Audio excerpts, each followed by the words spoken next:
Welcome back to Learn English Daily. Today's video is our third look into idioms and phrases. Keep in mind there is no right or wrong amount to using idioms in your conversations. Use them as much as you feel comfortable. Using idioms even sparingly can help you sound much more natural when speaking. Try using these phrases when you write to get more comfortable with them as well. With that, let's jump into today's 5 phrases. Our first phrase today comes from medieval falconry. A bird in the hand is worth 2 in the bush, meaning the falcon in hand was worth 2 of the prey you were hunting. The first print version of this phrase mentioning birds was in Hugh Rode's The Book of Nurture or School of Good Manners, circa 1530. The phrase is used to describe how having a lesser but certain thing is better than possibly having something greater that could turn out to be nothing. Here is a modern way of using the phrase. Even though he was waiting for other companies to call him back about his application, he decided to accept the offer he had received. After all, a bird in the hand is worth 2 in the bush. Sometimes the guaranteed thing turns out to be the best as well. Our next phrase, not worth losing sleep over, comes from the mid-20th century novelist Norman Mailer. He used the phrase in advertisements. The phrase describes how something is not worth worrying about. An example of such a thing could be, "My friend is worried about the storm tomorrow. I personally don't think it is something to lose sleep over." The phrase is a good way of putting someone at ease about something they are worried about.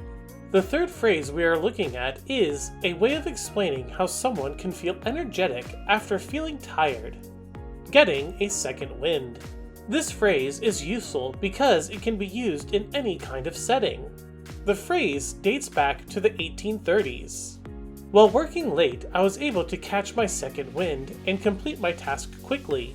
The phrase has been used in sports, work, and even social settings, making it very versatile. As an avid reader, the next phrase is near and dear to me. Don't judge a book by its cover. This phrase means that you should not judge someone or something solely on its outward appearance. Some of the most interesting books may have a boring cover. The phrase is attributed to the 1944 edition of the African journal American Speech.